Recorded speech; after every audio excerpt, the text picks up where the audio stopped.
Oi, boa tarde a todos, boa tarde a todos. Bem-vindos ao mini curso da Ana Luísa Colli. A gente está muito feliz de poder oferecer esse curso para vocês, né? Esse curso que terá 4 aulas de duração, nessa semana e na próxima, ao longo das quartas-feiras e sexta-feiras, sempre nesse horário, das 2 às 16 horas. O curso, cujo título é Eugen Fink e o projeto de uma fenomenologia meôntica. Antes de mais nada, eu quero, claro, agradecer a Ana, né, não só pela disponibilidade de dar um curso dessa extensão para a gente da USP, mas, de modo geral, para todos os interessados, mas, acima de tudo, pela simpatia com a qual ela nos tratou, né, desde o começo.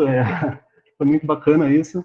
Eu quero agradecer, portanto, em nome do Grupo de Estudos de Fenomenologia da USP, né, o GFEM, e também em nome dos professores, coordenadores, que são os professores Marcos Sacrini e Alex de Campos Moura, e agradecer por último também ao Núcleo de Pesquisa em Fenomenologia da UEL, a Ana faz parte, né, e que também é um dos organizadores desse evento.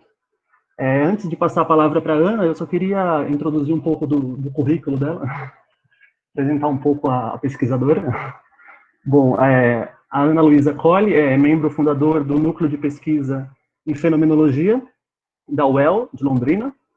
Ela concluiu recentemente sua tese de doutorado, intitulada Das Negative in der Philosophie Eugen Finks, pelas universidades Bergische Universität Wuppertal, da Alemanha, e Charles University, de Praga, na República Tcheca, sob orientação do professor Hans Heiner Zepp, e co-orientação do professor Peter Travny. Ela tem mestrado pelo programa Erasmus Mundus Europhilosophie, com uma dissertação sobre o texto Presentificação e Imagem, ela traduziu, do Fink, sob orientação do professor Hans Heiner Zepp. Ela tem um segundo mestrado na área de Estética e Filosofia da Arte pela UFMG, com uma dissertação sobre Walter Benjamin, orientada pela professora Virgínia Figueiredo. É bacharel em Filosofia pela UFMG, com formação complementar em língua alemã. Eu acho que não preciso falar mais nada, eu vou passar a palavra para ela, e mais uma vez eu agradeço pela possibilidade desse curso. Muito obrigada, Felipe. Eu que tenho a agradecer pelo convite. Obrigada, professor Sacrini.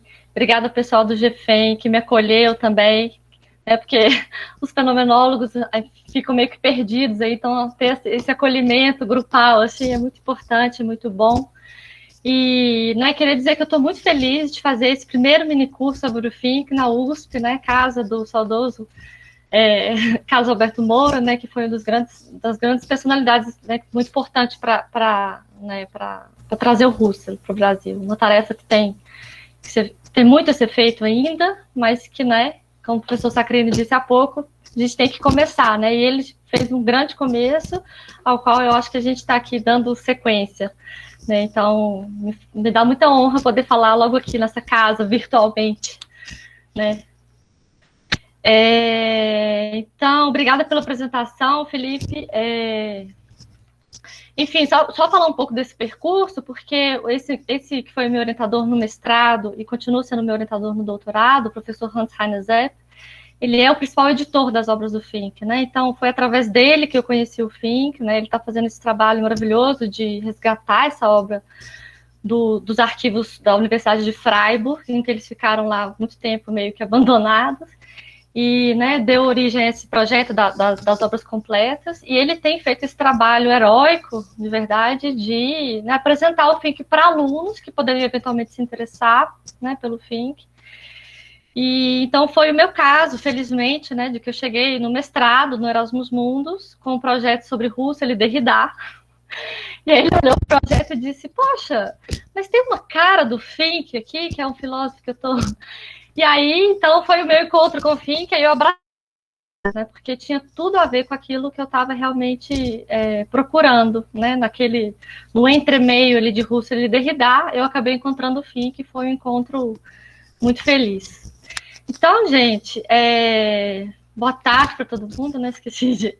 Mas eu vou hoje, o primeiro dia, então, hoje, eu vou fazer uma contextualização histórica mas também filosófica, né, para a gente saber de onde a gente está partindo, porque o centro desse minicurso vai ser exatamente esse texto, A Presentificação e a Imagem, que foi o doutorado que o Fink fez sob a orientação do Husserl, tendo ninguém menos que Heidegger como segundo avaliador. Né? Na Alemanha tem o orientador, é o primeiro avaliador, e o segundo avaliador foi o Heidegger.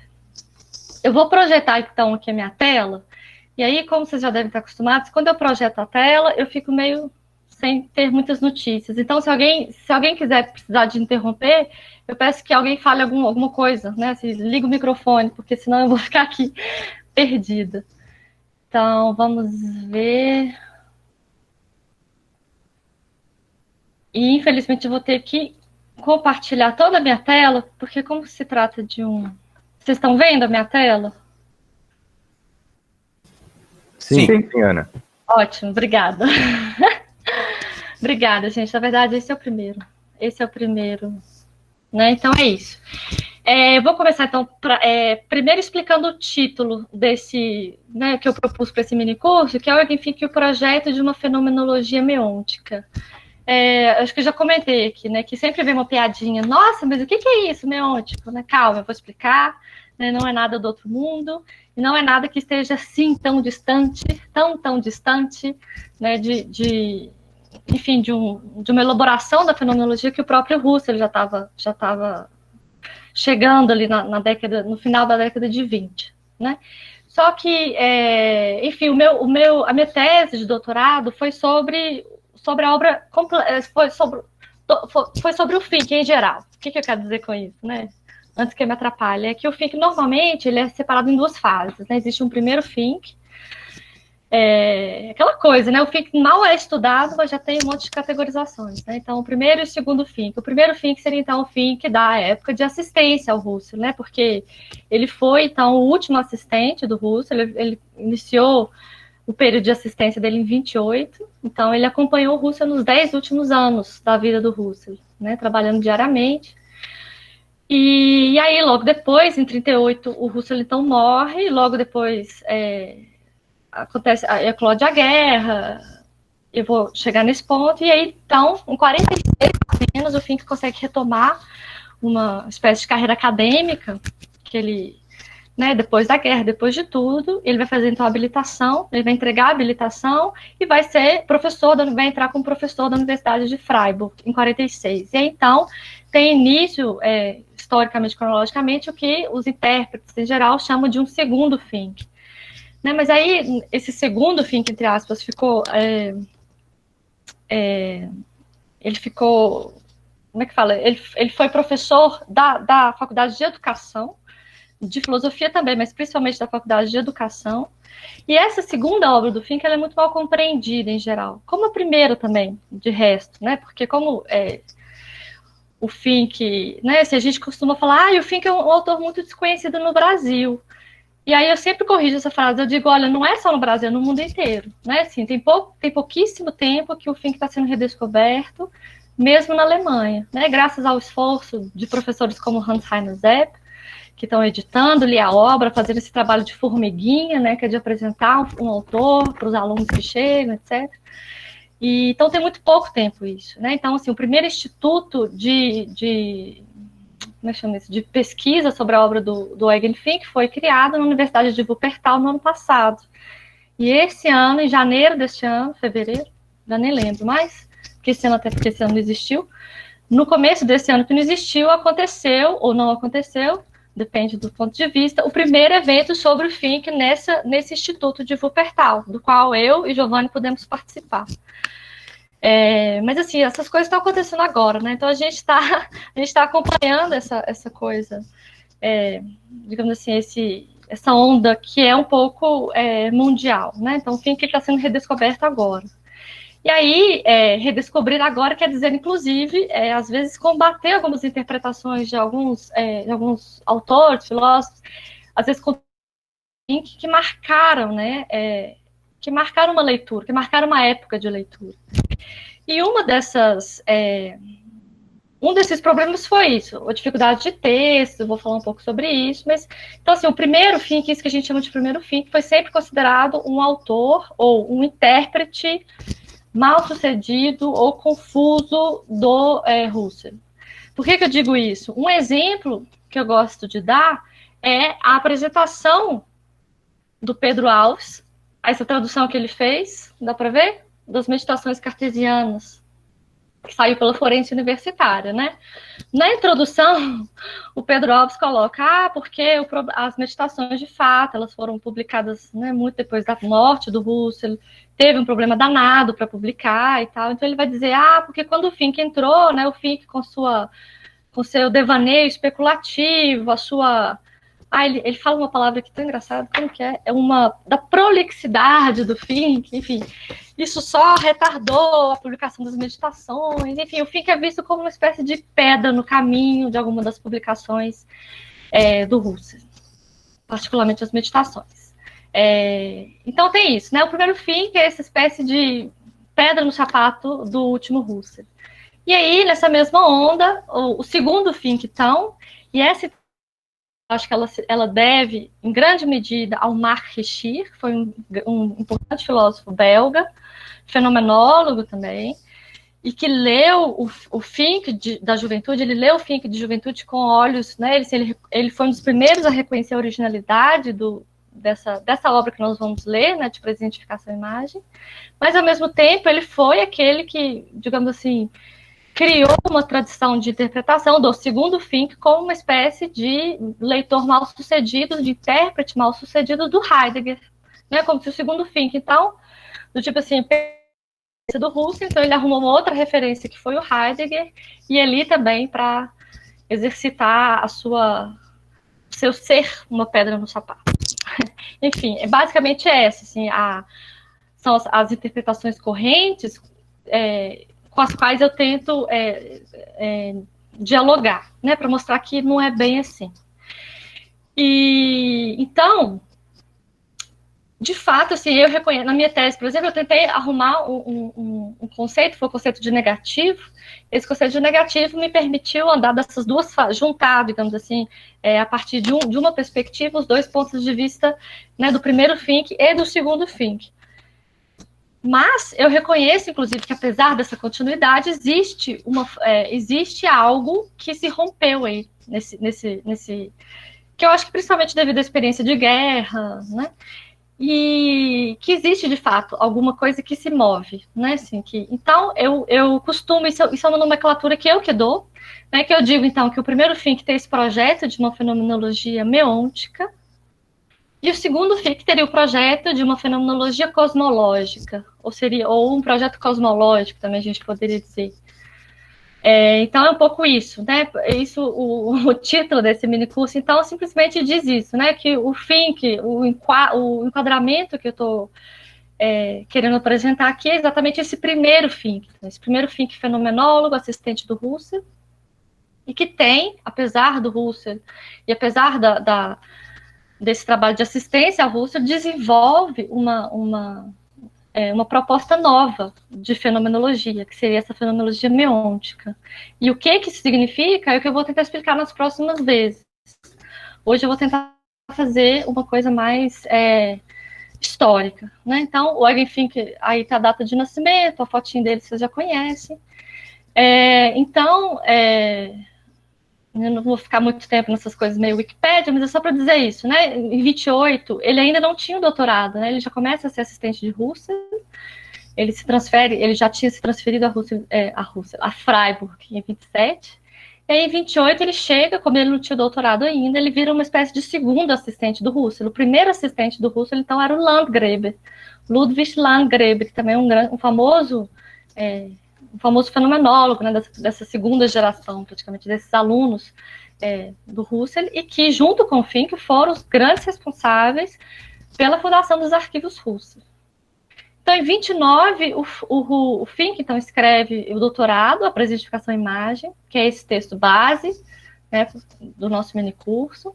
Em 30, então, Husserl já é professor emérito, e aí, em 1930, começa o trabalho... 29 e 30, né, que o Fink já recebe o título, então, de doutor, ele já começa a ser o assistente oficial, digamos assim, do Husserl.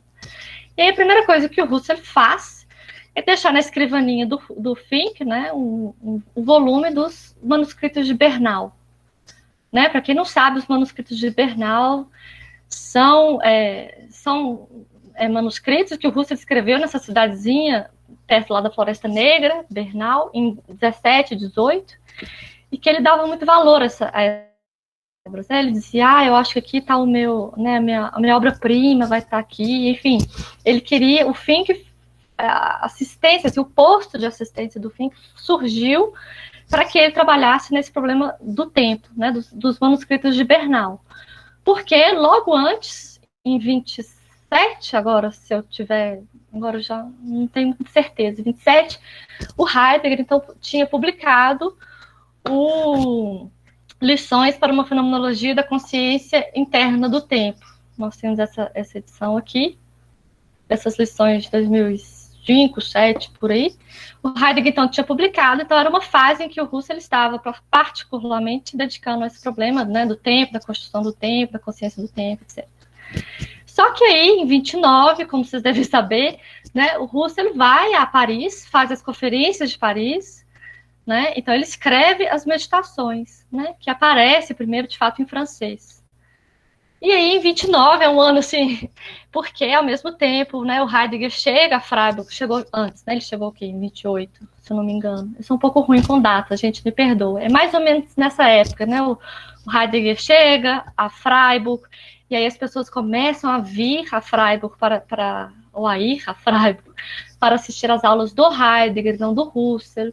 Então isso, né, começa a criar um certo incômodo da parte do Russell, que fica um pouco incomodado com essa história, né, da ontologia fundamental, né, Ser e Tempo já começa a fazer sucesso, e aí, então, ele fala para o Fink, olha, deixa para lá os manuscritos de Bernal, você vai me ajudar, então, a fazer uma edição, né, em alemão, uma edição revisada, uma nova, né, atualizada, digamos assim, a partir dos meus desenvolvimentos mais recentes, né, dos meus pensamentos, das meditações cartesianas. Ele coloca o Fink, então, para fazer isso. E o Fink, de fato, faz, né? Eu acho que o Fink tinha algo de obsessivo também, porque ele faz tão bem que ele reescreve a primeira meditação, ele escreve um tanto de outros parágrafos para todas as outras meditações. E aí, em 32, digamos assim, como resultado desse trabalho de revisão das meditações, né, que o Russell tinha deixado para ele entrega, então, ao Russell uma sexta meditação cartesiana, né, que seria a fenomenologia da fenomenologia, né, a doutrina transcendental de um método, do método fenomenológico. E aí, isso é uma questão à parte, mas, enfim, isso já é em 32. Né, em 33, eu lembro que nacionalsocialismo acontece, né, assim, chega ao poder, e aí as coisas começam a ficar muito difíceis, a ponto de eles desistirem, né, de publicar essa meditação. É claro que essa desistência ela não foi só motivada pelo digamos assim, pelos elementos que dificultavam todo tipo de acesso, né, intelectuais judeus, de acesso de expressão, de publicação aos intelectuais judeus, como era o caso do Russell, mas é evidente que tem uma hesitação em vários pontos, né, e isso é um trabalho maravilhoso, feito por um filósofo belga, que felizmente ainda está vivo e está aí ajudando, firme e forte, ajudando a publicação, né, das obras completas do Fink, que chama Guy van Kerkhove. Né, ele, em 1988, ele vai aos arquivos Russell, em Freiburg, e publica, então, finalmente, né, essa sexta meditação cartesiana, num volume, e no segundo volume aparece todos esses acréscimos que o Fink propôs às demais meditações do Russell, e nos pés, nas notas de rodapé, digamos assim, as hesitações do Russell, né? O Russell, eu não estou bem seguro desse conceito de absoluto aqui, eu não estou bem seguro disso aqui, enfim, tem um diálogo muito interessante. Então, tem esse material disponível, infelizmente só em alemão, por enquanto, mas é um material super importante, mas eu quero chamar a atenção para o quão tardio isso apareceu. Isso apareceu em 88, né? muito recente, de alguma forma. Então, continuando a história, né, em 1938, Russell morre e começa, então, a transferência do espólio de Russell a Louvain. Né, porque exatamente, em 1938 já começa, a situação já começa a ficar periclitante, a situação de perseguição aos intelectuais judeus começa a ficar realmente... E aí o Fink é um dos primeiros que realmente toma a iniciativa de dizer, olha, para salvar, né, os manuscritos do Russell, a gente precisa de levar isso para algum lugar. Né? Então ele e o Landgrave entram em contato com esse Hermann Leo van Breda, que era um padre franciscano, e eles fundam, então, em 1939, os arquivos Russell em Louvain, né, na Bélgica. E aí, então, o Fink, então, pela proximidade com o Russell, começa a sofrer uma espécie de perseguição, e ele mesmo, então, vai ele vai para Louvain, porque ele e o Landgrave, então, assumem esse trabalho hercúleo de transcrever, né, milhares de páginas, porque o Russell, vocês devem saber, escrevia em estenografia, né, que é enfim, é um monte de símbolos, e pouca gente sabe ler isso. Então, o Fink e o Landgrave, inclusive, quando eles são presos, assim, de 40 até 46, assim, tem muito pouco trabalho desse tipo de transcrição nos arquivos de Louvain, porque é um trabalho muito específico, né? Então, assim, a pessoa precisa ser treinada nesse tipo de linguagem. E o Russell, por sua vez, ele escrevia até carta em estenografia, né? Vocês devem saber, ele dizia, eu penso assim. Então, ele escrevia assim. E tinha que ser, porque é uma espécie de escrita resumida, não é resumida, né? Mas, assim, ele conseguia escrever muito mais coisas do que se ele tivesse que escrever, né, por extenso, digamos assim. Então, eles vão ao arquivo de Louvain em 40, só que, né, em 39 já eles são, na verdade, até errado, em 39 mesmo, eles já são presos e deportados, né, porque aí eclode a guerra, e eles são presos porque a polícia belga desconfiava de que eles poderiam ser espiões alemães, né? Então eles são deportados, eles vão para um campo de concentração francês, e aí depois eles são finalmente deportados para a Alemanha, e aí o Fink é colocado numa função, né, eu acho que ele tinha que controlar o tráfico aéreo, eu acho que na guerra, mas enfim, ele fica lá preso, né, fazendo essas coisas de guerra. E aí, em 46, finalmente, depois que tudo acontece, ele apresenta a sua habilitação e começa, então, o período de docência dele em Freiburg. E o curioso é que ele vai apresentar o texto que ele apresenta como o texto para habilitação, né, como a tese de habilitação, é exatamente a sexta meditação cartesiana. Então, aqui vocês veem, não sei se dá para ver, vou tentar aumentar aqui um pouquinho. Isso aqui é o histórico acadêmico, né, do semestre de inverno, aí de 28 e 29. E aí, isso é um daqueles documentos, né, dos PDFs que temos acessos privilegiados, né, que estão lá ainda nos arquivos. Né, então, de azul, eu marquei aqui esse primeiro curso do Heidegger, então, que ele faz, que é a Introdução à Filosofia. E aí tem o segundo curso, que seria o de Husserl, né, Fenomenologia da Empatia, né, Einfühlung. E aí foi cancelado, vocês estão vendo esse vermelhinho. E aí tem um segundo curso do Heidegger que ele faz, que então são os exercícios filosóficos, né? Philosophische Übungen. Isso só a título de curiosidade mesmo. Né? Então, em 28, e aí eu já estou entrando nos arredores, digamos assim, dessa tese, né, da presentificação imagem.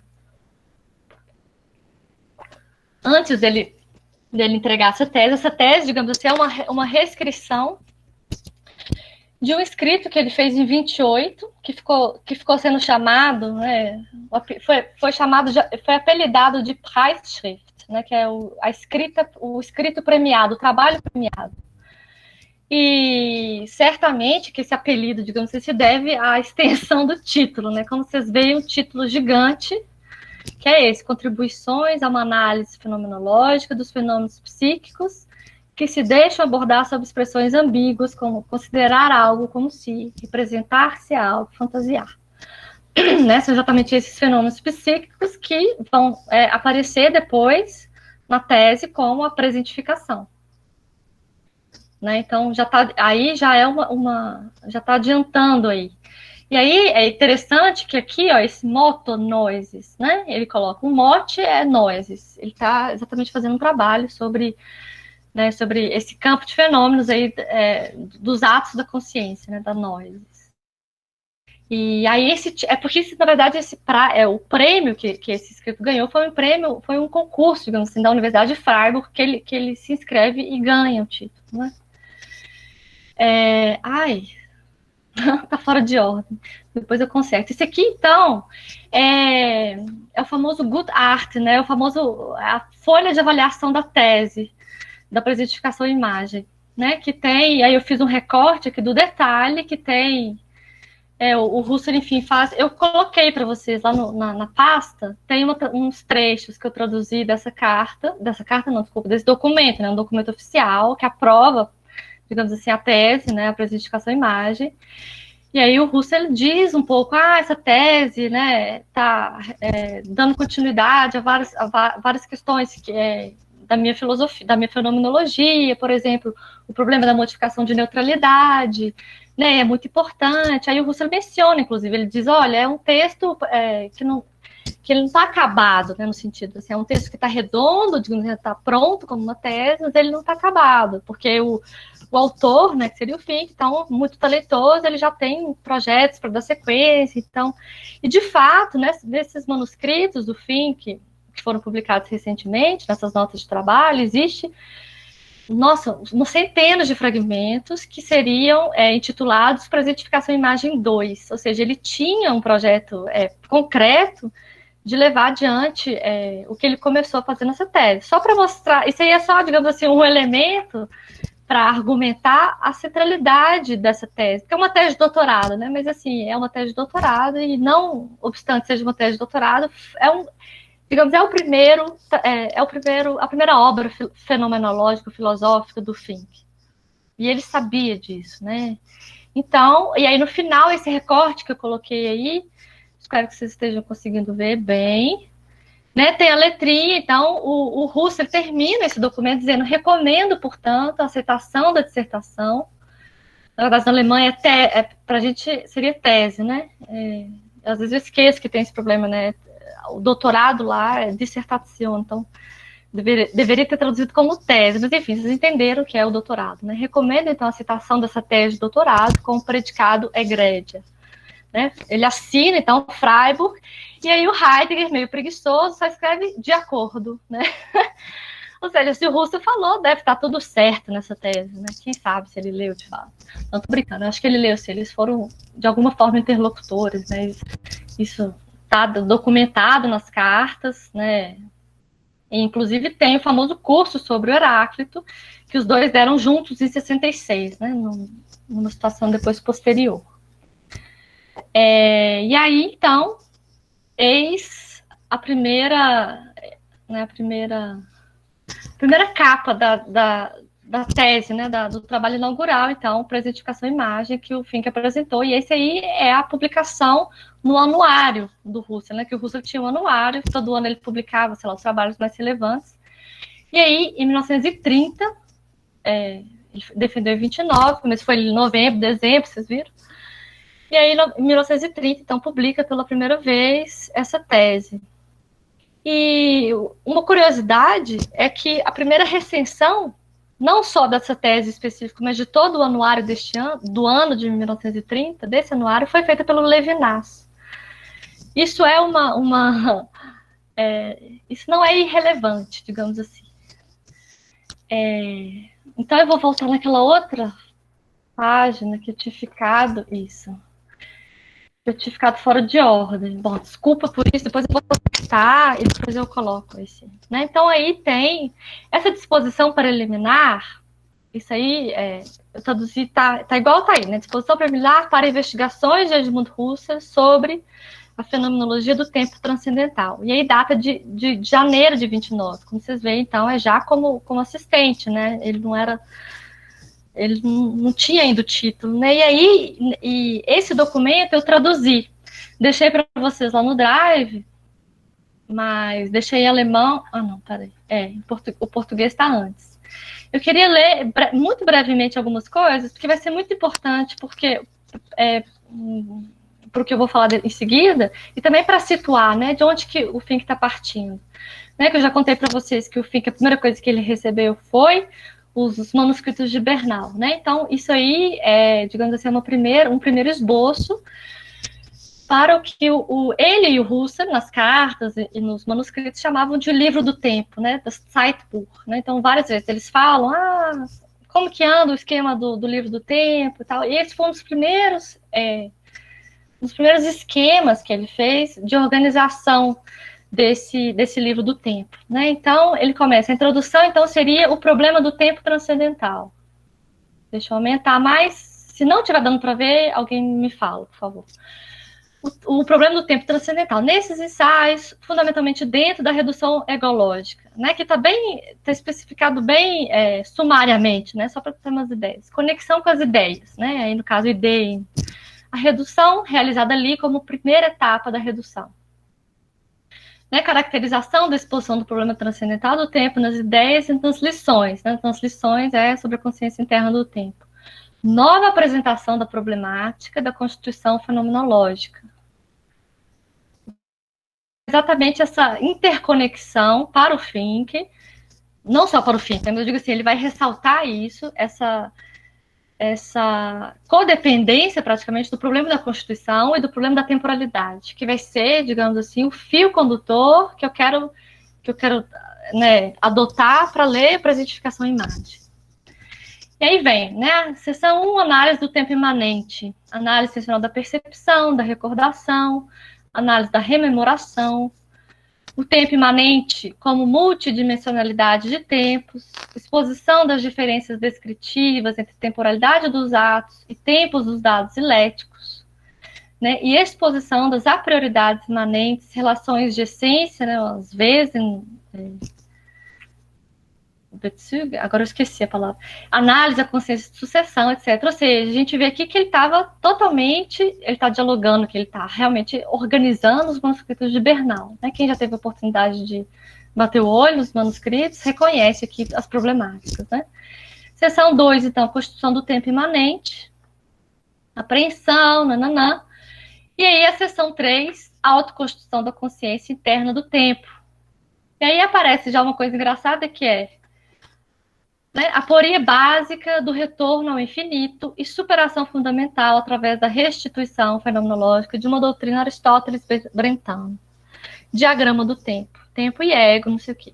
Então, assim, isso em 29, né? Quantas pessoas conheciam os manuscritos de Bernal na época? Então, talvez seja uma das primeiras formulações dessa aporia que começa a se delimitar aí nessa fase, né, nos manuscritos de Bernal, nessa fase que o Husserl estava pensando no problema do tempo, problema da construção do tempo, né, dessa ideia do fluxo originário, né, toda essa aporia talvez tenha sido um dos primeiros a perceber, né, isso. Essa tradução que eu fiz é desse documento aqui. Então, por enquanto, gente, eu quero só que vocês coloquem no bolso essa coisa, né, do tempo, essa questão da aporia e tal, que a gente vai falar mais detalhadamente a partir do próximo encontro, porque aí a gente vai começar a entrar mesmo, né, no texto, mas eu acho que sem esse background, assim, sem esse pano de fundo, vai ficar difícil de entender do que o Fink está falando, porque o problema do texto, para identificação de imagem, é que ele é um texto inserido num diálogo, assim, mais do que num diálogo, né, nesse trabalho diário de desenvolvimento de ideias, né, do trabalho vivo, como diz acho que o Paul Ricoeur que diz, o trabalho vivo do mestre, né, que o Fink pôde conhecer muito bem. Então, se a gente pega pano de fundo, fica muito difícil entender de que ele está falando. É um texto muito difícil também por isso, né, porque ele parece muito meio desamarrado, assim. E aí teve um comentador, eu agora realmente não lembro o nome da pessoa, desse comentador, mas ele escreve ele escreve em determinado momento de um artigo dizendo assim, não, porque a gente começa a ler e a gente está, né, no registro husserliano e tal, e aí a gente vai sendo tomado por aquela prosa gostosa, porque o Fink escreve muito bem, e de repente a gente está assim, nossa, mas espera, o que aconteceu? Eu estou indo no domínio husserliano, mas isso acontece quase que sem a gente perceber, né? Então, por isso que eu acho importante a gente ter a gente vê o que está na nossa frente, né, para a gente encarar os problemas, como eles estavam colocados para o fim, o que estava escrevendo aquele texto. Então, deixa eu voltar lá na frente, né, isso.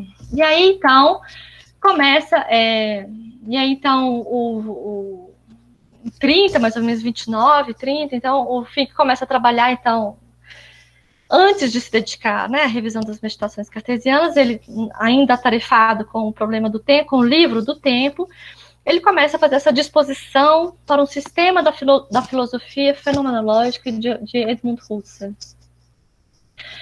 E aí, ele tenta um pouco sistematizar aquilo que o Husserl um pouco queria, né? Se ele via a necessidade de sistematizar, né? Onde que a gente está falando de gênese, né? Onde que a gente está falando da construção temporal da consciência, desse flux, né?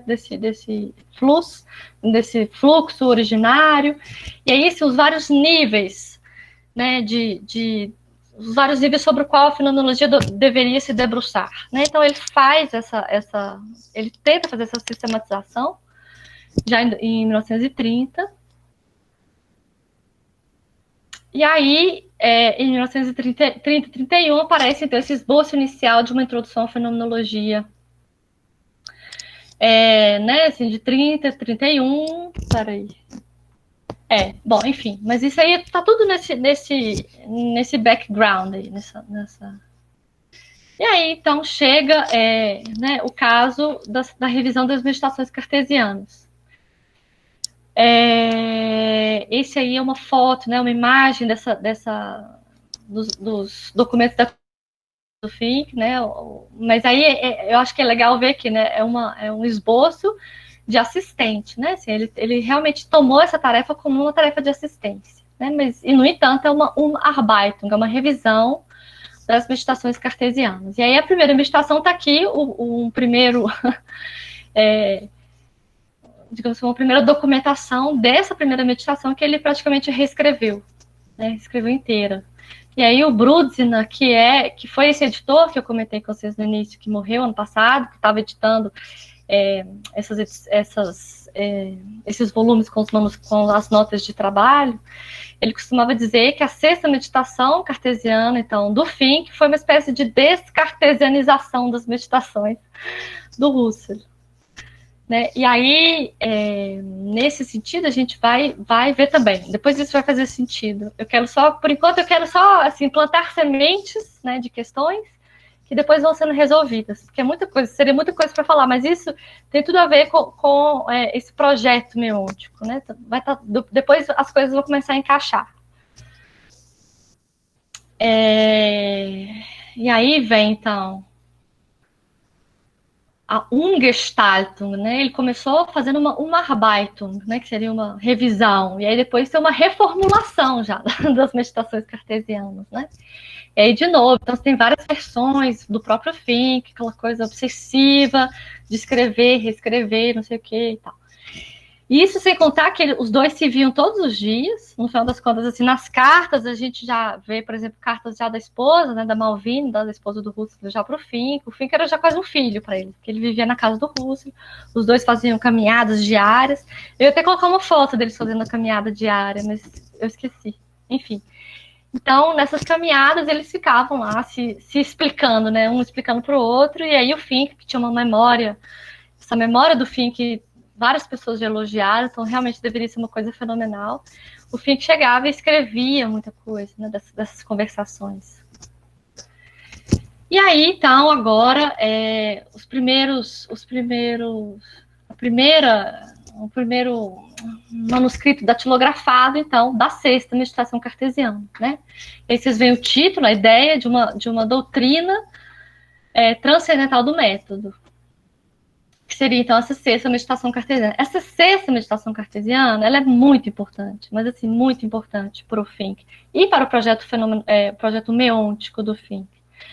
Mas a gente, como senão ia ficar muita coisa, a gente vai, no último encontro, então, discutir um pouco uma versão dela que o Fink publicou em artigo, em 33, que é a versão que ficou conhecida como, então, o artigo da Kantstudien, que o Fink, então, em 33, publica esse artigo, né, A Filosofia Fenomenológica de Edmund Husserl no contexto da crítica contemporânea. E esse artigo vai ser super influente, né? Assim, ele vai aparecer... vou trazer para vocês aqui também, eu não vou adiantar, não, tá? Mas eu só vou dizer o seguinte, esse artigo é muito influente, né?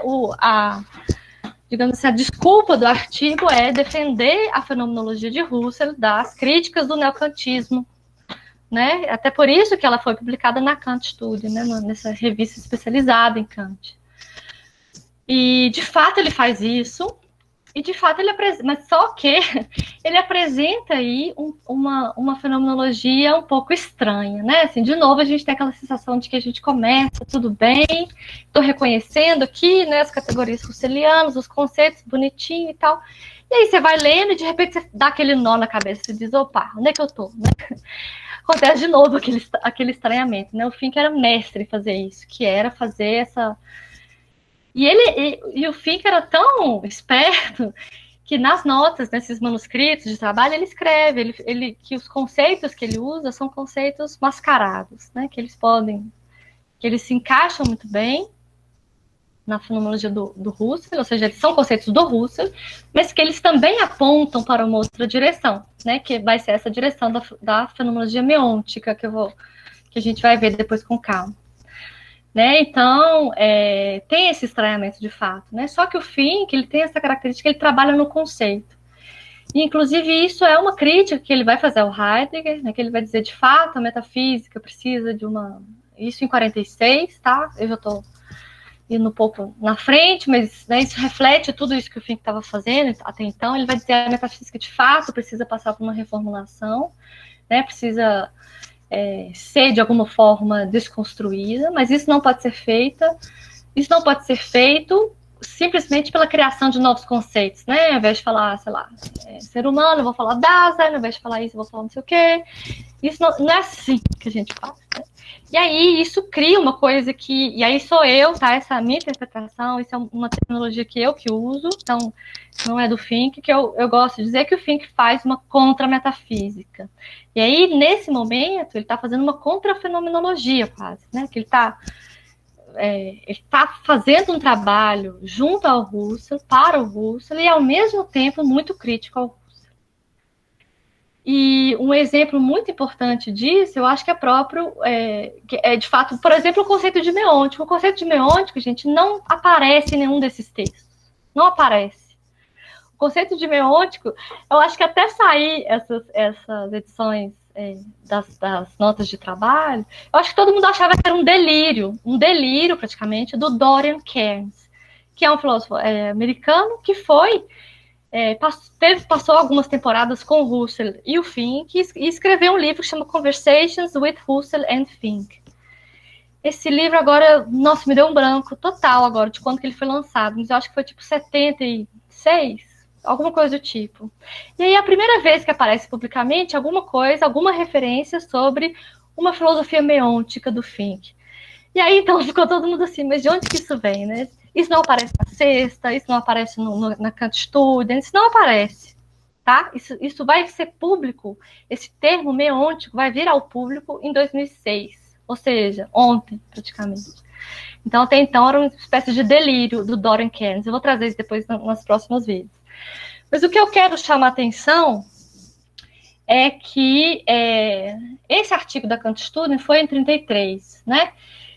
E aí, ele veio, curiosamente, publicado com um prefácio do Edmund Husserl. Eu até coloquei aqui em vermelhinho, espero que vocês estejam conseguindo ver. Essa é a imagem da primeira edição, né, de 33. E aí tem lá, com o prefácio de Edmund Husserl. A história desse prefácio, ela é curiosa, né, porque os editores da Kant Studio pediram pessoalmente ao Husserl que confirmasse, digamos assim, o valor disso que o Fink estava apresentando como a fenomenologia ou a filosofia fenomenológica de Edmund Husserl. E aí, muito tempo, né, das primeiras vezes que eu lia, nem imaginava que tinha uma grande história por trás disso, mas tem uma grande história por trás disso. E a grande história por trás disso passa pela Edith Stein, que foi também uma assistente do Husserl. Na verdade, ela que praticamente fez o trabalho das lições, né, para uma fenomenologia da consciência interna do tempo, que depois o Heidegger publicou. Só um minuto, por causa do calor. E a Edith Stein, enfim, ela tem recebido muita atenção no Brasil, né, o que é uma ótima coisa, que é uma pensadora que vale muito a pena. E eu acho que a fenomenologia em geral tem uma grande dívida com a Edith Stein, né, porque o Husserl foi muito injusto com ela, né, o Husserl, enfim, ele reconhecia que ela era brilhante, mas... Bom, mas a história, então, do prefácio num colóquio na França, em 32, exatamente em 32, né, a Sociedade Thomista da França faz um colóquio na França, do qual participa Edith Stein, e participa, então, o padre Daniel Feuling, se eu não me engano. E aí, esse Daniel Feuling faz a sua intervenção no evento, e ele diz assim, em 32, os mais recentes desenvolvimentos da fenomenologia russeliana. Um parêntese, o evento era sobre a fenomenologia, né? Era da Sociedade Thomista, mas era sobre a fenomenologia, enfim, os primeiros aí, né, interessados na leitura das obras. Edith Stein estava na organização, apresentou e etc. Então, esse padre beneditino, nesse caso, ele então faz essa apresentação da fenomenologia dizendo, mas como eu fiquei sabendo, existe agora, né, a Ich-Spaltung, nessa divisão do eu, né, que seria, então, esse eu mundano, psicofísico e o transcendental. Na verdade, agora a gente vai falar, então, de uma divisão em 3, né, tem um terceiro elemento nessa divisão, então, do método fenomenológico. Aí fica todo mundo apavorado, né, assim, o que isso significa? Como assim? Isso ele já estava praticamente citando a sexta meditação do Fink, né? E aí, de fato, ele depois revela. Ele diz, olha, eu fiz algumas conversas com o Fink e ele me explicou a que ponto que está esse desenvolvimento fenomenológico. E aí, se não se sabe, se é uma coisa que está um pouco assim, aqueles, né, os defensores, digamos assim, da Edith Stein, dizem que o Fink teria dito também que, cuidado, porque a Edith Stein vai apresentar uma versão mais desatualizada, digamos assim, da fenomenologia do Husserl. Disso não se tem textualmente, parece, até onde eu pude ver. Mas o fato, então, que a Edith Stein fica brava, e quando o Feuling diz, então, que ele conversou com o Fink, que essas informações são, então, né, assim, informações privilegiadas que ele acabou de obter com o Fink, ela diz assim, mas, poxa, a gente não pode, se a gente for ler a fenomenologia a partir do Fink, então hoje é melhor a gente começar a ler Hegel, melhor a gente começar a ler o Heidegger, porque de Husserl aí não tem nada.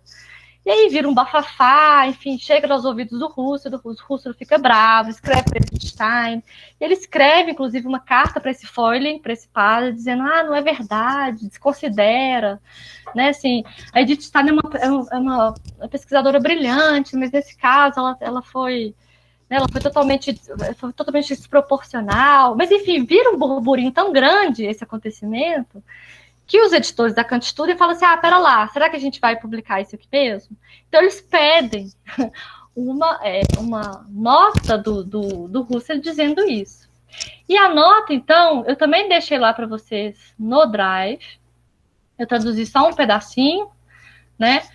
Essa nota que está lá, que é publicada, então, junto com o artigo de 33 do Fink, o Husserl, então, diz, né, a meu pedido, o autor do artigo que se segue se comprometeu a formular os argumentos necessários para esclarecer os mal-entendidos fundamentais, né? Isso, nesse caso, ele está de novo retomando o problema do neocantismo, né, do uso do conceito de transcendental por Husserl e pelos neocantianos.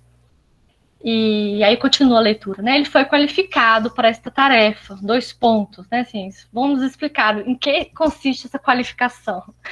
Vem desde o início dirigindo seus estudos filosóficos. Desde a obtenção do seu título, ele tem sido meu assistente e agora, pelo 5º ano, ele tem estado em contato quase diário comigo. Desta forma, ele se tornou plenamente familiarizado com minhas intenções filosóficas, mas também com o conteúdo principal de minhas investigações concretas ainda não publicadas. A pedido dos estimados editores da Kantstudien, perscrutei em detalhes este tratado, né, esse artigo, e tenho o prazer de poder dizer que não há nele sequer uma sentença que não seja totalmente apropriada, ou a qual não pude reconhecer expressamente como minha própria convicção. Então, o Russell então, tem que emitir essa nota. Enfim, exato. E aí, mas nessa carta que ele faz ao Feuling, ele vai além, né? Ele diz assim, só o que o Fink fala é verdadeiro sobre a minha fenomenologia, né? O que os outros falam não é. Só o Fink assim, ele dá poderes irrestritos, né, ao Fink. Então, assim, eu acho que a questão que fica colocada aqui é essa, né? Se a sexta meditação cartesiana é muito longe, digamos assim, das intenções do Husserl, em que medida, ou em que medida ela, de alguma forma, formula, talvez, mais radicalmente do que aquilo que gostaria o Husserl, mas que formula problemas que o próprio Husserl estava encontrando na fenomenologia dele, né? Aquelas aporias. E aí, nesse sentido, gente, eu também deixei lá na pasta do Drive, vocês vão poder acessar, um artigo do professor Sacchrini. Não foi para puxar o saco, não. Poderia ser, mas não é. Mas é porque, de fato, o artigo sobre a passividade, em Merleau-Ponty, em que ele mostra, assim, na primeira parte, muito bem essa aporia, né, que vai... Enfim, que aparece nessa fase, né, da elaboração da fenomenologia genética, né, dos problemas da origem da consciência, intencional, temporal, né, de onde que vem o tempo, enfim, o que a gente vai falar mais detidamente nas próximas vezes. Então tá. E aí, aqui eu vou passar, então, para um pouco dessa história tanto desse texto da Kantstudien, desse artigo de 33, quanto da sexta meditação cartesiana. Porque, como prometido, e essa vai ser a parte final da minha apresentação, existe um grande papel desempenhado pelo Fink nessa transposição do núcleo da fenomenologia, né, que estava acontecendo em Freiburg, com Husserl, para Louvain e para para o território de língua francesa. E aí, consequentemente, para os franceses em geral. Isso foi uma pesquisa que eu quis fazer uma vez. Enfim, o meu doutorado em si merece um doutorado sobre o doutorado, tô brincando, mas enfim, porque meu doutorado deu um monte de problema no início e tal, e eu acabei fazendo, 3 projetos diferentes. Um desses projetos era exatamente ir atrás, um pouco reconstruir esse percurso que a fenomenologia do Husserl fez até chegar, digamos assim, nesse território francês, ou de língua francesa, né? Porque aí a gente está incluindo os belgas também, o território belga. Pelo menos a Bélgica que fala francês, né? Porque justamente vários textos, o Fink recebeu, como assistente do Husserl, ele recebeu muitas pessoas, né, em Freiburg, e respondeu muitas cartas, enfim, esses volumes das notas, tem várias cartas que o Fink ficava respondendo no lugar do Husserl, ele responde um monte de gente. Inclusive, ele discute com eu não lembro agora do nome, né? Mas ele discute uma tradução possível de Einstellung, né? Natürliche Einstellung, da orientação natural, atitude natural. Ele discute essas traduções em francês. Então, ele está lá o tempo inteiro, né? Desde que ele assume, e aí tem várias cartas do Husserl dizendo isso. O Husserl se sente, ele diz, o meu assistente, sem o meu assistente eu estaria perdido, né? Ele é excepcional. Ele, inclusive, fala, tem uma outra carta que, enfim, deve ser na época que ele leu a sexta meditação, ele fala, ele é imprestável como assistente, né? Do tipo assim, como secretário, ele é imprestável, mas ele é um excepcional colaborador, né? Com ele as minhas ideias fluem, falando com ele que eu consigo as melhores formulações. Enfim, eu fiz uma lista, se alguém tiver interesse eu passo, uma lista onde tem essas cartas que o Husserl elogia muito essa presença de espírito do Fink, né? Então, E aí, o Fink, então, começa... isso que eu me perdi um pouco aqui, mas é isso. O Fink, então, começa a fazer esses textos, igual esses artigos, e esses artigos começam a ter uma grande circulação na França. E por motivos óbvios, que são, o Fink tem uma facilidade de expressão muito maior do que a do Husserl, né? Assim, o Husserl, talvez por essa coisa, assim, quase que essa escrita, assim, quase automática dessa descrição, enfim, desse modo de escrita do Husserl, que todo mundo aqui sabe, é difícil ler o Husserl, né? Existe sempre a piada, tem sempre alguém que faz a piadinha, o Husserl é ótimo para ler quando você está com insônia, aquele texto difícil, truncado, aí você dorme rapidinho, porque você tem que meio que brigar consigo mesmo para ficar ali sustentando, né, a leitura. Então, e o Fink, então, tem uma prosa muito mais, né, envolvente, tá? Então, esses textos começam a ter muito mais leitores na França também, né? E aí tem uma história particular da sexta meditação cartesiana, que é o seguinte: em 39, o Gaston Berger visita também, né, os arquivos de Louvain.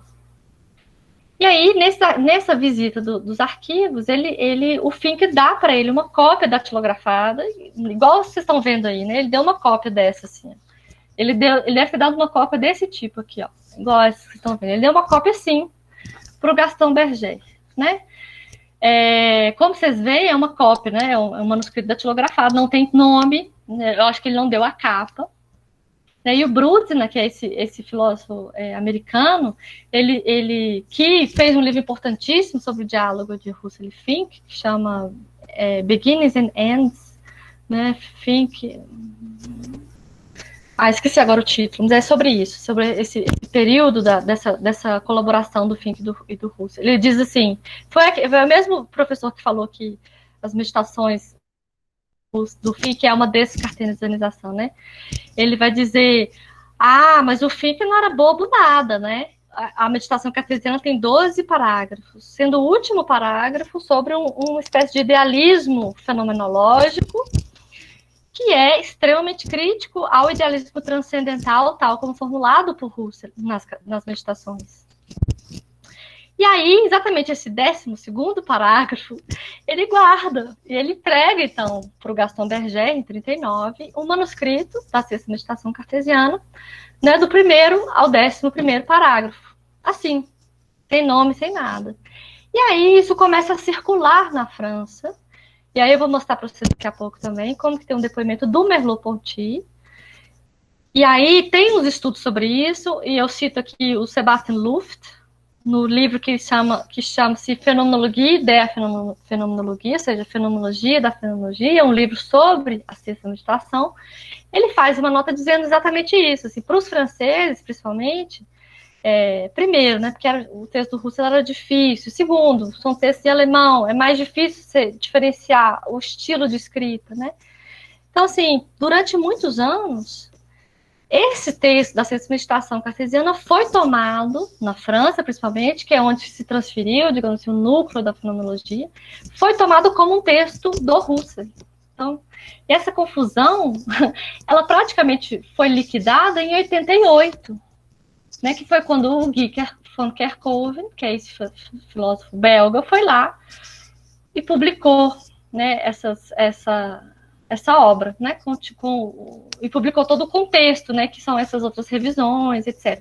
E essa obra foi, inclusive, publicada nas edições da Husserliana. Elas não estão nos livros, naquela primeira série principal, mas elas estão na série Documenter. Ou, não, Materiale. Agora eu já não sei. Enfim, acho que é Materiale. Bom, mas então, o importante disso é que a sexta meditação cartesiana fica valendo por décadas na França, ali, não só na França, na Bélgica, né? Mas aí tem essa de vários manuscritos para Paris, enfim, fica aí nesse espaço francófono, digamos assim, valendo como um texto do Husserl. Era o ponto importante que eu queria falar. Então, a última coisa que eu vou falar aqui hoje, para a gente partir depois para né, para o debate, para algumas perguntas, se vocês tiverem. Se vocês não tiverem, eu entendo, porque hoje, né, a intenção foi fazer esse contexto, é muita informação, eu sei, né, a gente está aqui. Mas, enfim, são 4 dias, né, tem o Classroom, vocês podem ficar à vontade, escrever lá, eu vou ter o maior prazer de responder. Mas, enfim, então eu vou fazer aqui como é que fala assim, um sobrevoo muito breve por algumas dos traços que eu pude reconhecer do Fink na fenomenologia francesa, ou na recepção da fenomenologia francesa. Isso não é só porque eu percebi que no GFEM e no pessoal da USP existe esse interesse forte por Merleau-Ponty, mas também porque um dos projetos de doutorado seria sobre o diálogo com Merleau-Ponty, que, do final das contas, eu abandonei. Por que isso? Né? Às vezes, acontece muito isso na Alemanha, principalmente, você tem que fazer um projeto, às vezes, adaptado ao professor. Né? E eu queria fazer esse projeto, no final das contas, pela mudança de professor, eu tive que fazer um projeto só sobre o Fink, né? Mas, enfim, era uma coisa que eu queria estudar e que eu vou ter a oportunidade de retomar agora, que eu né, acabei a tese e tal, mas que eu ainda não tive. Então, fica aí umas indicações, um sobrevoo, digamos assim, né, de portas de entradas para quem tiver interesse de fazer esse tipo de pesquisa, né? O Derrida, então, em escritura e a diferença. O Derrida, a gente tem um professor muito ativo, ele é editor, inclusive, da Quiasme, que é essa revista importante de divulgação, de estudo e trabalho do Merleau-Ponty, que é o Leonard Lawlor. Não sei se é assim que fala. Leonard Lawlor. Depois eu escrevo, se alguém quiser. Mas ele tem um trabalho muito interessante, que é Jacques Derrida e a fenomenologia de Husserl, no qual ele diz que existem vários conceitos do Derrida que se poderia retomar ao fim. Né? E essa leitura, ou essa influência, ou essa chegada da fenomenologia husserliana, que foi feita na França pela mediação do Fink, porque isso né, o que a gente consegue ver textualmente, historicamente, etc. E aí eu coloquei um pequeno trecho, então, desse livro, né, A Escritura e a Diferença, do Derrida. Esqueci de botar a página, naturalmente, porque essas coisas nem passam pela minha cabeça quando eu estou fazendo isso, mas enfim, tá, eu coloquei isso lá na pasta.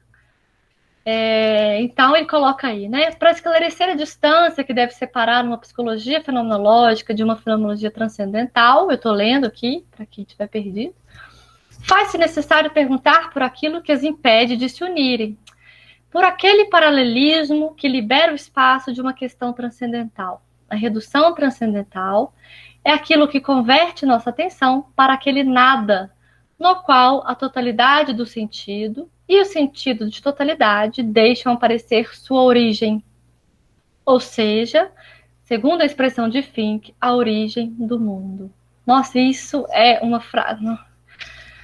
São aquelas frases que você pode fazer tese sobre, né? Mas essa totalidade de sentido, sentido de totalidade, enfim, são termos do Fink, né? Como a gente vai ver no último encontro, são modos de são expressões que o Fink usa, e ele de fato usa nesse texto da Kantstudien essa ideia de que o problema da fenomenologia transcendental é a origem do mundo.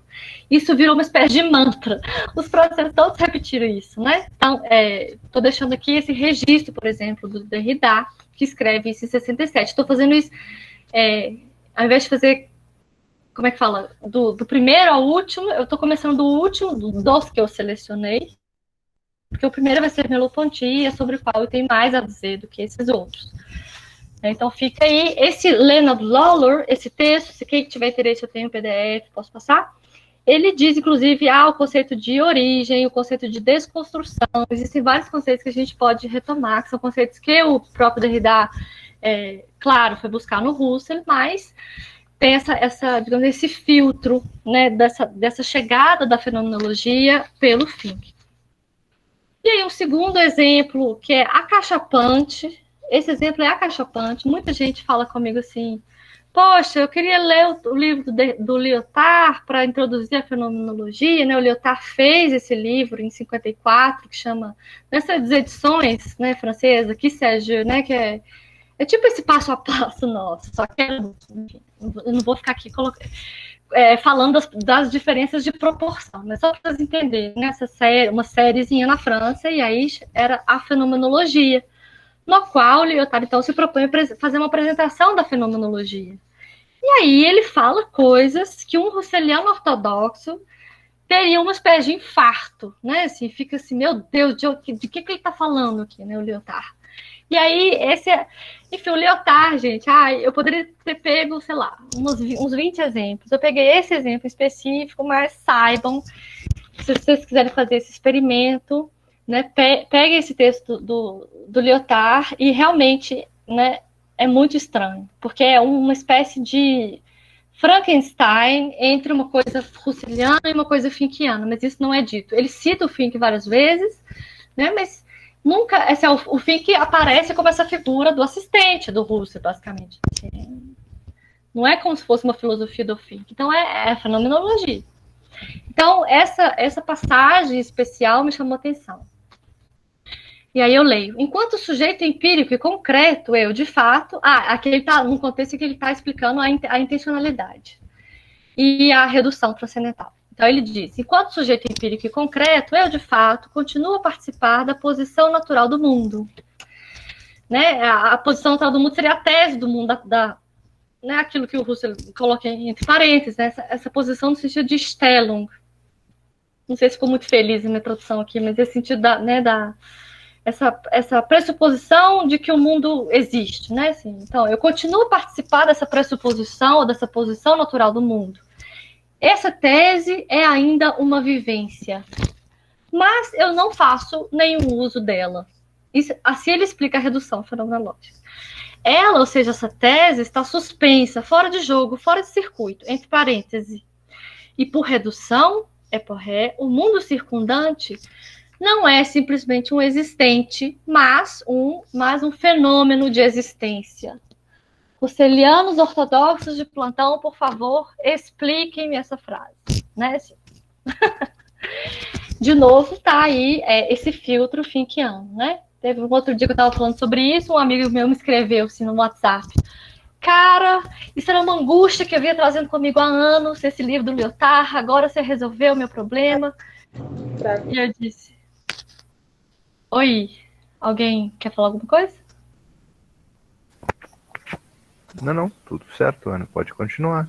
Tá, não é porque eu escutei algum indício do além aqui, então eu parei tudo porque eu não estava vendo mais nada. Mas agora, vocês voltaram a ver minha tela, né? Ótimo. Tô quase chegando no fim, gente.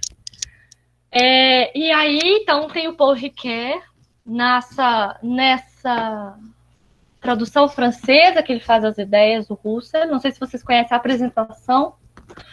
Né? A apresentação, eu, inclusive, deixei lá para vocês, no Drive, algumas passagens, tá? Aqui no PowerPoint eu deixei só alguma coisa, né? Deixa eu ler aqui. Ele está falando do artigo da Kant Studien, do Fink, aí ele coloca, poder-se mesmo temer que este artigo, né, da Kant Studien, do Fink, represente apenas a interpretação de Fink ou uma interpretação do próprio Russell em determinado momento sobre a influência de Fink. O fato é que Russell aprovou esse texto da forma mais explícita possível. E aí ele cita aquele prefáciozinho que eu já li para vocês. Não temos o direito, portanto, de negligenciar esse texto. Vamos recorrer a ele na tentativa de elucidar as questões que a leitura direta deixa em aberto. E aí aqui, nesse outro artigo que eu fiz para vocês do Paul Ricoeur, Introdução às Ideias, tem algumas outras passagens. E aí, eu só queria chamar a atenção para essa mesma coisa que ele também fala, aquela questão da origem do mundo, o Lyotard também fala numa outra passagem. E aqui, de novo, aparece isso no Paul Ricoeur, né? Ele vai dizer ele vai falar a questão de Russell, ele escreve, enfim, que isso é o Paul Ricoeur, tá? Estou citando. Não é a mesma de Kant. Kant coloca o problema da validade para uma possível consciência objetiva. É por isso que ele permanece no interior de determinado recinto, que é ainda a atitude natural. A questão de Russell, segundo Fink, é a questão pela origem do mundo. E ele cita, inclusive, a frase do Fink, né, de Frage nach dem Ursprung der Welt. Somente a fenomenologia questiona a unidade do ente e da forma do mundo. ela não tem a ingenuidade de recorrer a outro ente, a um trasmundo. Trata-se precisamente de superar todas as formas welthaft, né? Está em alemão no original, essa mundana seria, né? As formas mundanas de explicação, de fundamentação, e de conceber um novo conceito de ciência que seja welttranscendente e não mais weltimanente, ou seja, que seria transcendente em relação ao mundo e não imanente em relação ao mundo. A filosofia fenomenológica pretende ser o próprio fundamento da esfera de problemas a qual o criticismo se refere à sua maneira, seria então, né, a esfera transcendental. Ela é uma filosofia que mostra a inclusão do mundo, do seu ente, do seu sentido, das essências, da lógica, das matemáticas, etc., no absoluto do sujeito. De novo, russelianos ortodoxos, façam-me o favor e me expliquem essa, né?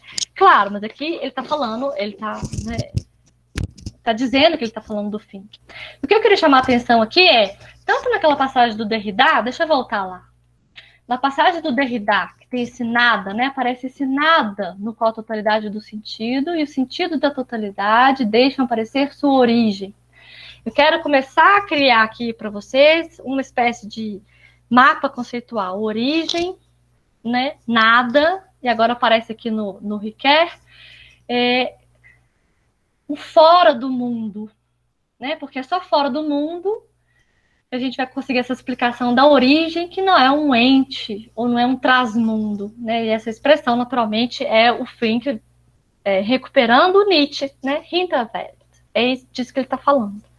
Isso tudo, gente, são os vários modos que o Fink conseguiu ir formulando o meôntico, né? O meôntico nada mais é que o não ôntico, é o me do grego, eu não sei falar, meon, né? Ao invés de ôntico, meon, não ôntico, né? Porque o Fink, então, ele vai, de fato, como todos esses franceses estão dizendo aqui de modo evidente, né? O problema que o Fink diz ser o problema da fenomenologia é o problema da origem do mundo, né? E essa origem, ela, evidentemente que não, a gente não está falando de uma gênese ôntica, falando né? A gente não está no domínio do ôntico, né? Em qual as coisas vêm a ser por razões evidentes, por razões físicas, né? A gente está falando de uma origem, ele vai dizer meôntica, ela está fora do mundo, ela é um nada, né? O Fink vai dizer o meôntico bordeja o mundo, o meôntico contém o mundo e e os seus limites, as suas bordas. Então, o meôntico é o que bordeja. Isso vai ficar mais claro depois. Eu só quero dizer que, né, a gente não tem um trasmundo, não tem, não é, digamos assim, o meôntico vai ser uma reformulação, ou vai ser a formulação que o Fink vai encontrar para lidar com as aporias, principalmente, e com o, digamos assim, com o problema que não só a fenomenologia genética, mas de alguma forma a fenomenologia transcendental do Husserl colocou, digamos assim, né? Se eu pudesse colocar numa fórmula, a qual eu espero poder depois desenvolver com cuidado e com calma, o meôntico seria a alternativa que o Fink busca para o transcendental, né? Assim, digamos, as coisas, o transcendental constituinte, né? O que constitui a Constituição? Ou o que constitui aquilo que a consciência enquanto constituinte? Né? O Husserl vai ficar nesse ping-pong, vai ficar sem saber, ele vai dizer aquilo que constitui é uma espécie de nada, é como se, né, não é dado. Não faz parte do rol das coisas ônticas, né? E, portanto, essa origem ela vai ser meôntica. O que eu quero dizer com isso o termo não vai aparecer nos textos que a gente vai trabalhar, pela razão que eu já expliquei, né? Que, enfim, o Husserl jamais aceitou essa terminologia. E aí que tá, eu não sei nem se o Fink se o Fink apresentou essa terminologia para o Husserl. O fato é que o Fink ficou arrumando formas de dizer isso sem dizer, né? Mas que, apesar do termo, né, do conceito não aparecer nesses textos, ele está aí rondando. Prova disso é o que está falando o Paul Ricoeur aqui, é o que estava falando o Derrida ali para trás, né? Esse nada, esse... Né? E aí ele vai dizer, então, a gente não pode recorrer a um ente, ele vai dizer as explicações da constituição da origem do mundo, da origem da consciência, elas não podem ser feitas no âmbito ôntico, né? A gente não pode tratar essa origem como se fosse a origem de algo que é, né? Porque essa origem, ela em si mesma não é. Fiquem tranquilos, a minha intenção hoje é colocar a pulga atrás da orelha, bagunçar um pouco, porque aí eu vou depois costurando essas coisas ao longo dos nossos encontros. Então, antes de terminar, só eu quero passar pelo Merleau-Ponty, que então, né, chegamos, e a fenomenologia da percepção. O Merleau-Ponty, eu coloquei para vocês um arquivo separado.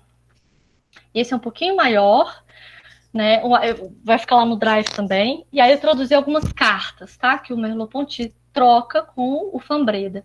E aí eu vou contar muito brevemente a história, que vocês depois vão poder ler lá. Eu vou contar brevemente para não ficar aqui tomando tempo de uma eventual discussão, mas vocês vão poder ler depois com calma, tá? Então a história é a seguinte: em março de 39, o Merleau-Ponty escreve ao Fambreda. O Fambreda, lembrando, é aquele padre franciscano que acolheu, digamos assim, os manuscritos do Husserl em Louvain,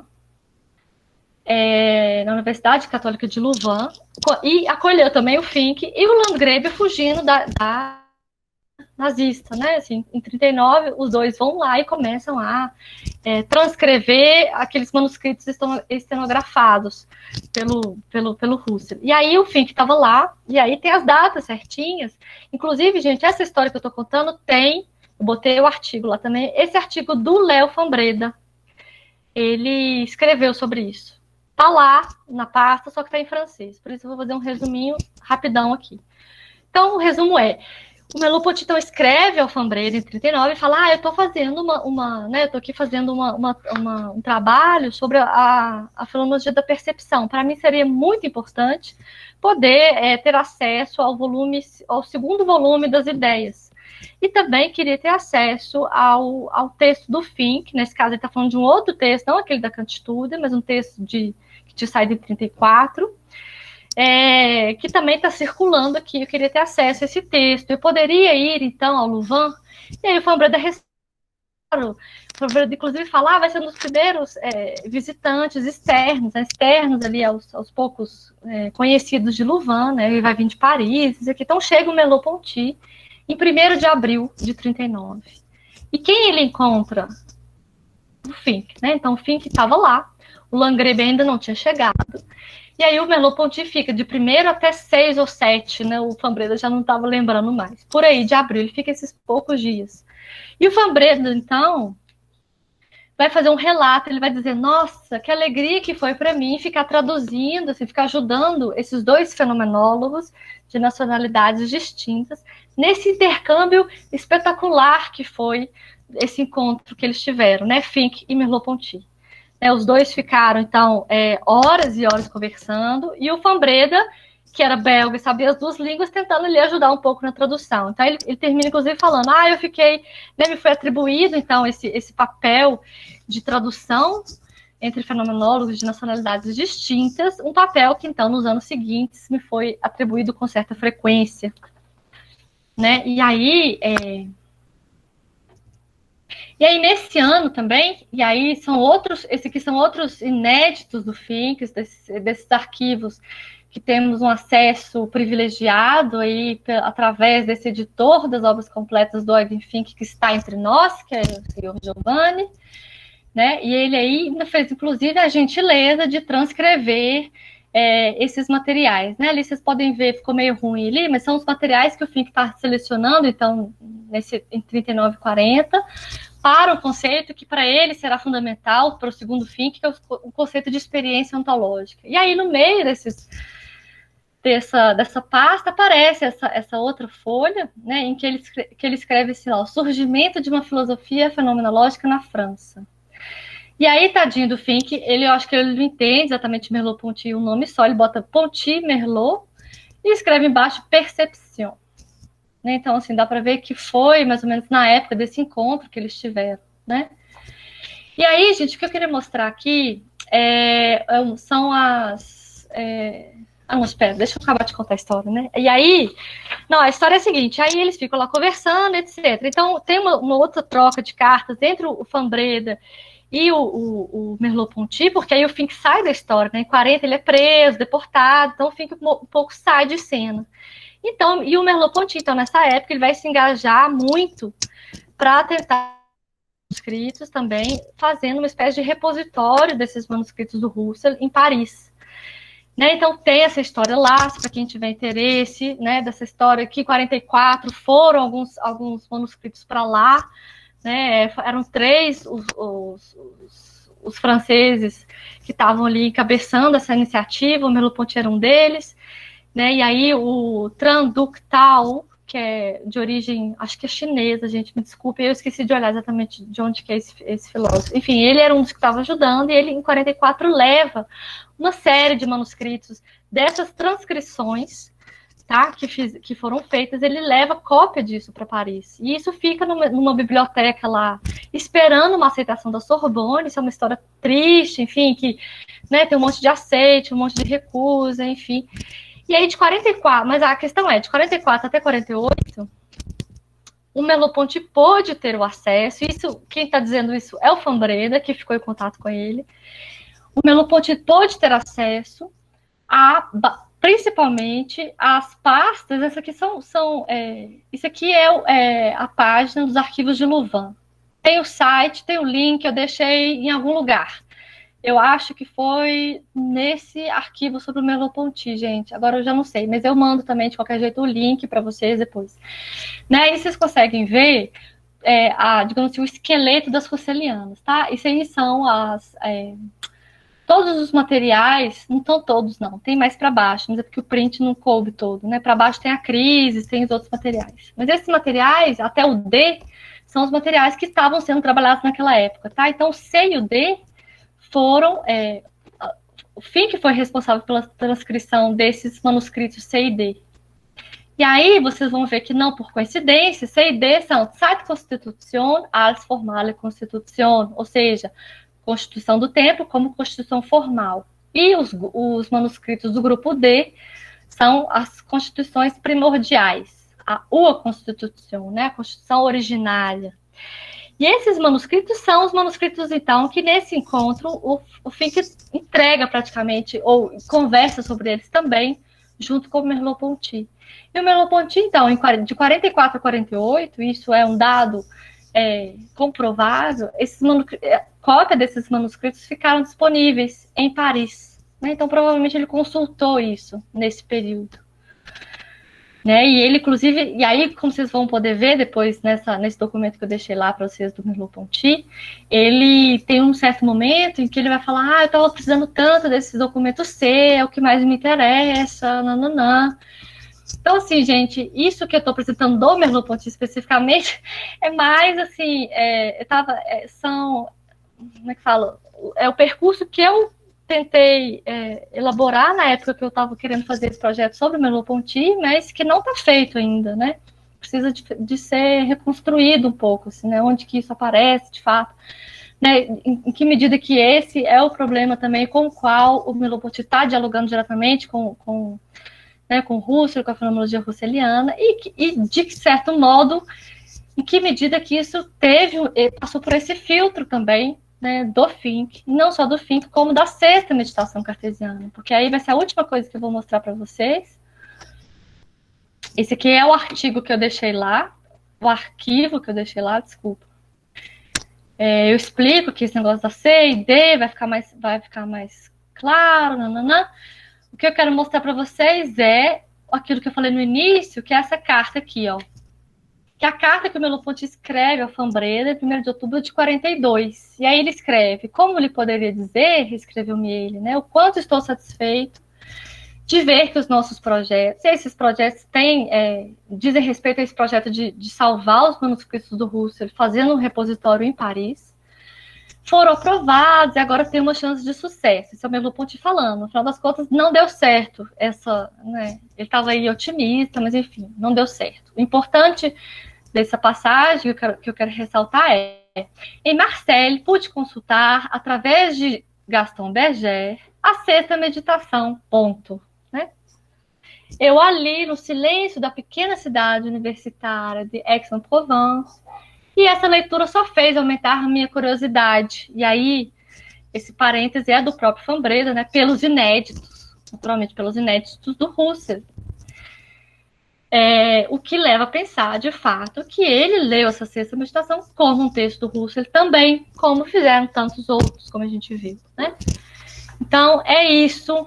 Espero não ter ficado muito bagunçado, muito... Era isso que eu queria apresentar para vocês hoje, assim, esse pano de fundo. E também, além disso, além do pano de fundo, essa questão que eu acho que é a temporalidade e a questão da Constituição, que elas vão ser especificamente importantes para o fim, né, no texto que a gente vai começar a ver a partir de sexta-feira. E é isso. Eu espero que tenha ficado minimamente compreensível.